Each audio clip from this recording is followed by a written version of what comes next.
मुझे भी पता चल रहा है कि पब्लिक इंडिया की भी 2 वीडियोस हैं जिन पर नोटिस आया है। मैं दीपक शर्मा का ट्वीट आपको दिखाना चाहती हूँ प्रिया, और अपनी अगर नोटिस अगर आप प्रोड्यूस करके दिखा सके तो वो भी दिखा देंगे। दीपक शर्मा का ये ट्वीट देखिए, क्या अदालत में बिना तलब किए, बिना नोटिस दिए, बिना सुने आपको कोई फैसला ईमेल भेजकर सुनाया जा सकता है? क्या आपको कुछ ही घंटों के भीतर अदानी पर किए गए सारे वीडियो डिलीट करने के आदेश दिए जा सकते हैं? रात 11:30 बजे मुझे ईमेल से आदेश दिए गए कि मैं अदानी ग्रुप से जुड़े 11 वीडियो डिलीट कर दूं। आदेश से पता चला कि ऐसे निर्देश अभिसार शर्मा, रवीश कुमार, ध्रुव राठी, अजीत अंजुम, प्रज्ञा, देशभक्त, न्यूज लॉन्ड्री जैसे प्रमुख चैनलों को भी दिए गए हैं। इसमें पब्लिक इंडिया और HW न्यूज इंग्लिश को भी ऐड कर देती हूँ, क्योंकि मैं इन दोनों प्लेटफॉर्म्स पर काम करती हूँ और मुझे ये पता चला कि इन दोनों प्लेटफॉर्म्स पर नोटिस आए हैं। चौंकाने वाली बात यह है कि ये वीडियो हमने डिलीट नहीं किए तो यूट्यूब अदालत के कहने पर खुद सिस्टम से डिलीट कर देगा, मतलब हमारे बस में कुछ नहीं है। समझने की बात यह है कि मामला हाईकोर्ट सुप्रीम कोर्ट का नहीं है, दिल्ली की रोहिणी अदालत का है, जहां फैसला 6 सितंबर को हुआ और बताया 16 सितंबर को गया।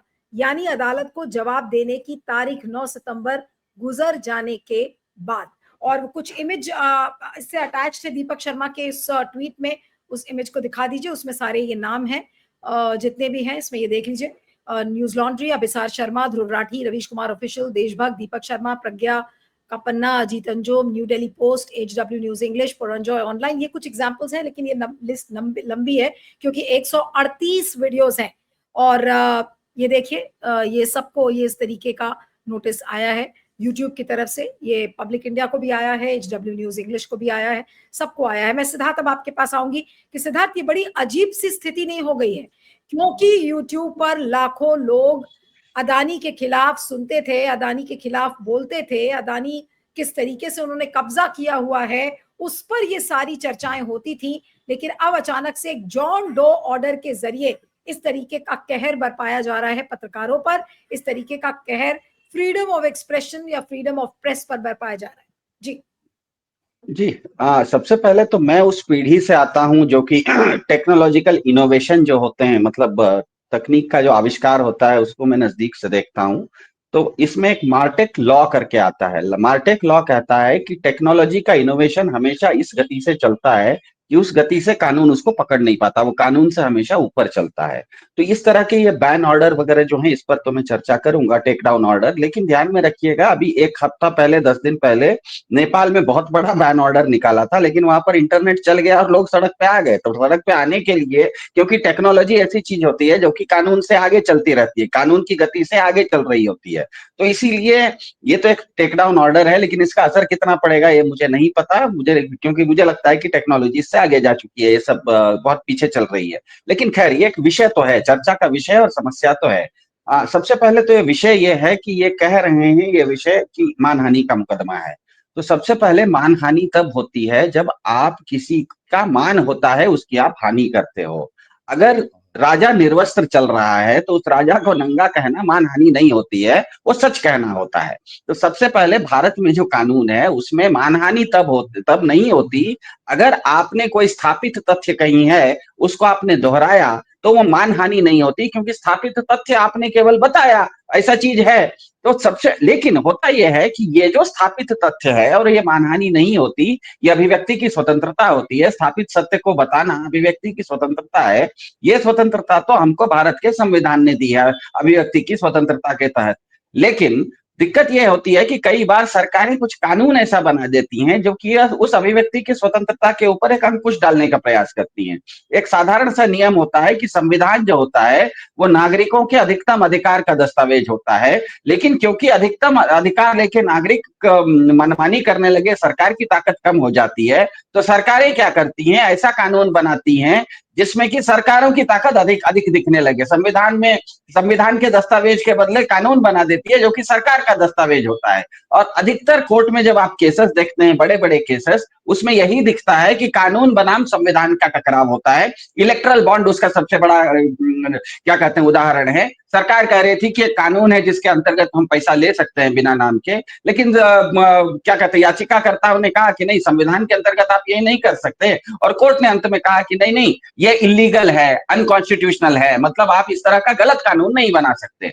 तो सबसे पहले किसी भी उपकरण का जब हम उपयोग करते हैं तो उपयोग भी कर सकते हैं और दुरुपयोग भी कर सकते हैं। एक माचिस है, आप उस माचिस से खाना भी बना सकते हैं, किसी गरीब की झोपड़ी का घर भी जला सकते हैं। भारत में हमको ये ध्यान में रखना है कि बड़े कोर्ट तो सुप्रीम कोर्ट, हाई कोर्ट की हम लोग बहुत चर्चा करते हैं, 22,000 के आसपास छोटे सिविल कोर्ट्स हैं।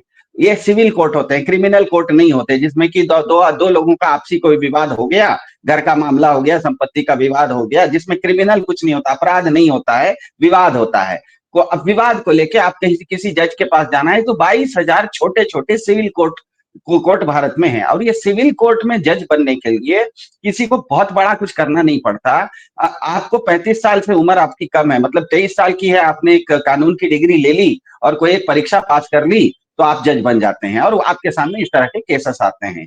तो ये जो मुद्दा है ये बिल्कुल स्पष्ट रूप से अब चोर की दाढ़ी में तिनका वाली कहानी का एकदम जीता जाता उदाहरण है। अगर किसी पत्रकार ने गौतम अदानी पर कुछ कहा तो गौतम अदानी को आपत्ति होनी चाहिए थी, लेकिन यहाँ पर गौतम अदानी को आपत्ति नहीं हुई, किसी एक कंपनी को आपत्ति हो गई। भाई किसी एक कंपनी को क्यों आपत्ति हो गई? और अगर किसी निचली अदालत ने कोई एक पक्षीय निर्देश दे दिया, इसमें यही हुआ, एक्स पार्टे ऑर्डर कहा जाता है, जिसमें कि दूसरे पहलू पक्ष को बुलाया नहीं जाता, जज एक फरियादी की बात सुनता है और एक इंटरिम इंजंक्शन, उसे एक्चुअली स्टे भी नहीं कहा जाता, इंटरिम इंजंक्शन कहा जाता है कि आपको एक स्टे ऑर्डर दे दिया गया है, 1 हफ्ते या 10 दिन के बाद दूसरे पक्ष को भी बुलाया जाएगा, उसकी बात सुनेंगे, लेकिन एक हफ्ते 10 दिन तक आपको स्टे मिल जाता है। तो सबसे पहले अगर किसी पत्रकार ने गौतम अडानी पर कुछ कहा तो गौतम अडानी को आपत्ति हो सकती थी। आश्चर्य ये कि उनको कोई आपत्ति नहीं हुई, किसी एक कंपनी को आपत्ति हो गई। और अगर किसी निचली अदालत ने इस तरह का एक पक्षीय निर्देश दे दिया तो उसका इस्तेमाल भारत सरकार क्यों कर रही है?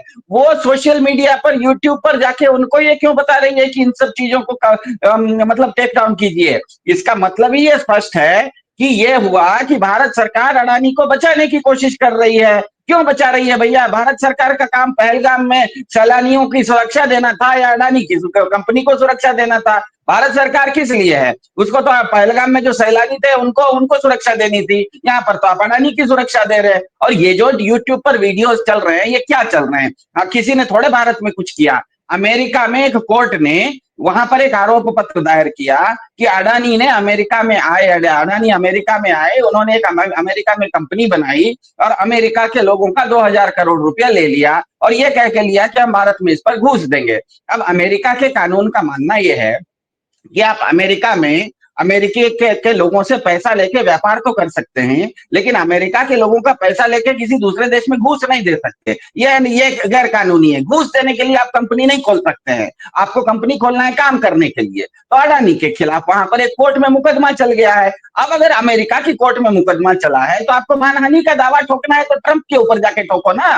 ट्रंप के ऊपर नहीं ठोक सकते हो तो हमारे ऊपर, आपके ऊपर, पब्लिक इंडिया के ऊपर क्यों ठोक रहे हो भाई? क्योंकि इसका मतलब ये है, ये अब बिल्कुल स्पष्ट हो रहा है कि भारत सरकार किसी न किसी रूप से अडानी को बचाने के लिए आउट ऑफ द वे जा रही है, अपने जो उसको करना चाहिए उससे बाहर जाके कर रही है। भारत सरकार को यह ध्यान में रखना है कि उसको चुने हैं इस देश के 140 करोड़ लोगों के वोट ने, अडानी के नोट ने उनको नहीं चुना है, 140 करोड़ लोगों के वोट ने चुना है। तो आपकी जो निष्ठा होनी चाहिए वो 140 करोड़ लोगों के प्रति होनी चाहिए। आपको पहलगाम में आतंकवादी हमला रोकना चाहिए, आपको इस देश में क्राइम रेट कम करना चाहिए, आपको इस देश में महिलाओं को सुरक्षा देना चाहिए। यहाँ पर इस देश में आप महिला सुरक्षा तो बाद में होती है, आप ब्रिजभूषण शरण सिंह जैसे लोगों को क्या कहते हैं, बेटी बचाओ का ब्रांड एम्बेसडर बना देते हो, प्रज्वल रेवाना जैसे रेपिस्ट के लिए आप वोट मांगने चले जाते हो, पहलगाम जैसी घटना हो जाती है, अपराध दर बढ़ रहा है। तो मेरे ख्याल से ये आने वाला समय बड़ा रोचक होगा।